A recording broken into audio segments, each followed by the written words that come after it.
buhay at kamatayan ang nangyayari sa mga mamamayan natin. Huwag naman kayong ganyan. Lalo na kung saksi tayo sa mga ganon. In fact, mag-i-interpolate ako noon, Madam Speaker. Nandito ako, kailangan ko mag-interpolate ng time na yun. Pero kailangan kong pumunta doon kasi nung NTF-ELCAC na press con, ang sinasabi na ng mga bata, kami ay dinukot. Under custody pa rin kami ngayon ng military. Kung hindi sila maaalis doon, pabalik sila sa kampo. I move, Madam Speaker, to defer the budget. Party Leader, Move to session suspended.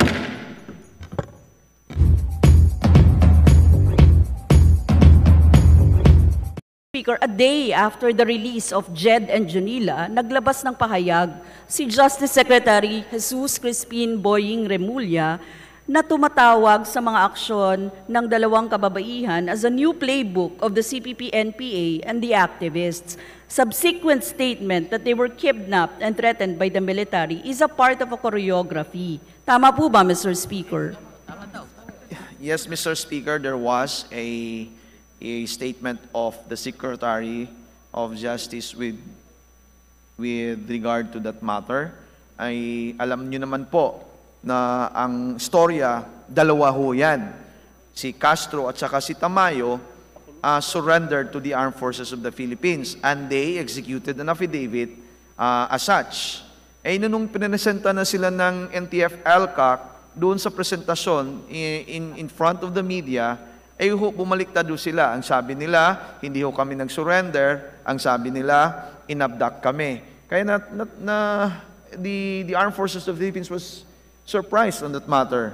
Kaya lang po, ang issue, ang relevance po ng statement po ni Secretary Remulla, doon po sa perjury. Kasi nung nag-execute sila ng affidavit, na surrendery sila. Eh nung namang pinesenta na sila ng NTF-ELCAC, ang sabi nila, hindi ho kami surrendery, inabduct kami.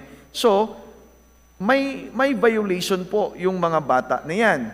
Pero sabi naman po ng kabila, nung nagperma sila ng affidavit, hindi sila naibigyan ng abogado na gusto nila.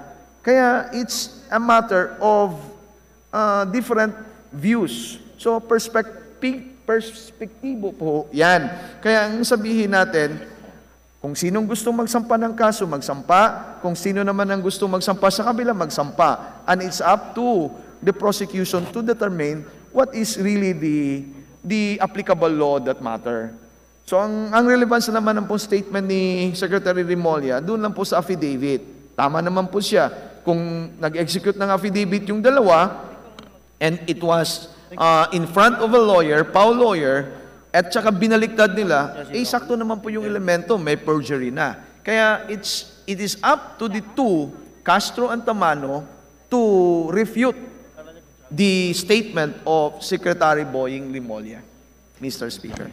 Mr. Speaker, I was there when the two were in the Commission on Human Rights. At ang sinabi po nila ay talagang dinukot sila. At ang sinabi po nila, paano sila, actually nag-sorry pa nga yung isa sa CHR chair kasi sinabi niya na nag-execute sila ng ganyan, wala silang magawa, kundi pumirma dahil sila ay under duress, nasa loob ng kampo,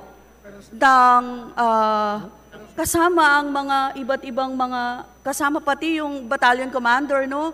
So, Mr. Speaker, hindi po sila, no, yung dapat natin tingnan dito ng masama.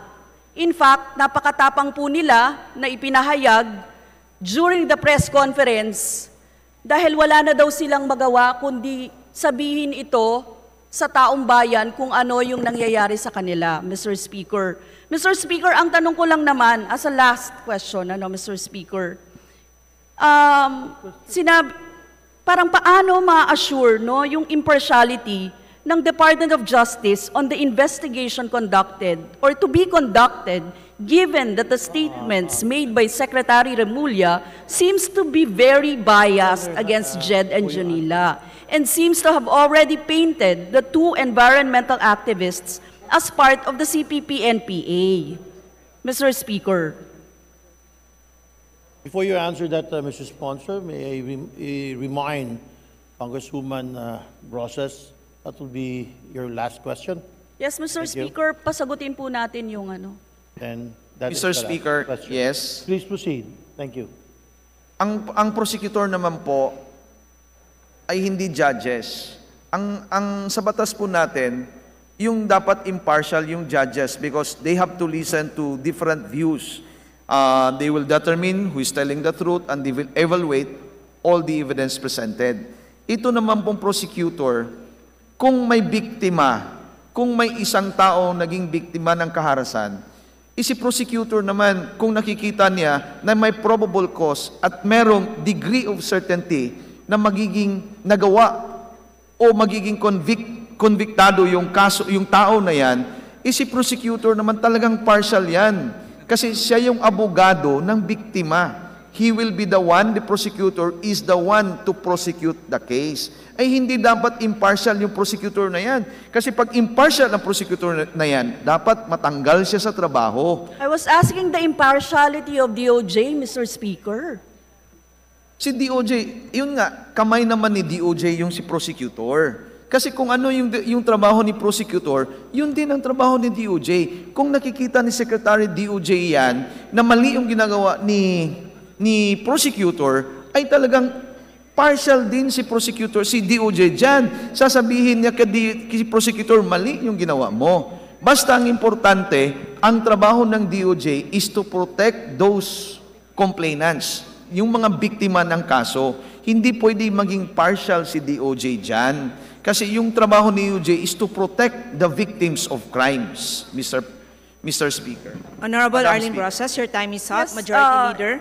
Yes, Madam Majority Speaker. Leader. Yeah. Madam Speaker, last na lang, Madam Speaker. We wish the Justice Department had been more prudent and discerning in its statements on these issues. Buhay at kamatayan ang nangyayari sa mga mamamayan natin. Huwag naman kayong ganyan. Lalo na kung saksi tayo sa mga ganon. In fact, mag-i-interpolate ako noon, Madam Speaker. Nandito ako, kailangan ko mag-interpolate ng time na yun. Pero kailangan kong pumunta doon kasi nung NTF-ELCAC na press con, ang sinasabi na ng mga bata, kami ay dinukot. Under custody pa rin kami ngayon ng military. Kung hindi sila maaalis doon, pabalik sila sa kampo. And we have had so many cases. Yesterday, I was telling the DND, ng cases. Hanggang ngayon, hindi pa rin naman na-resolve yung mga cases na yon. That was under the DND Secretary, si Gilbert Chodoro. Yung time ni Palparan. Si Sherlyn Cadapan hindi na nalitaw. Madam Speaker, si isang kasama niya, isa pa.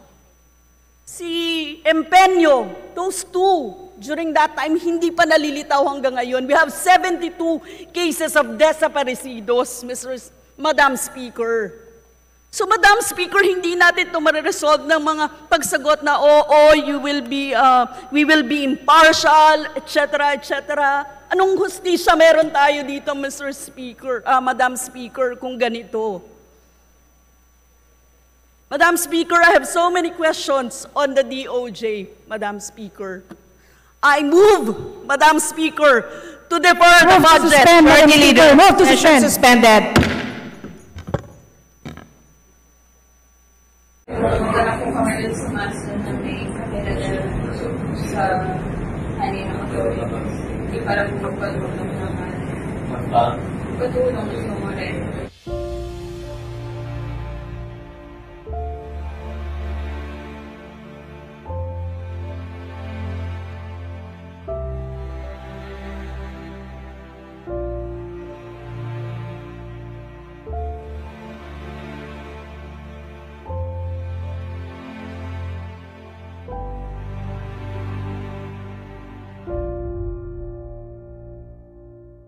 Kaya nahari na nag-decide kayo na sa November, at least hindi na napahamak yung buhay niyo.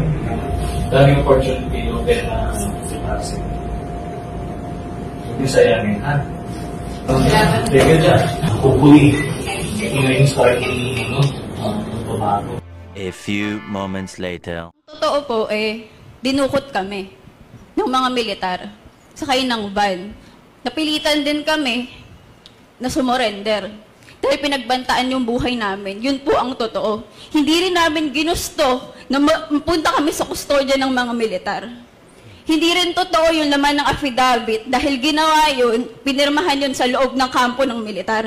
Wala na kaming magagawa sa mga pagkakataon na yun.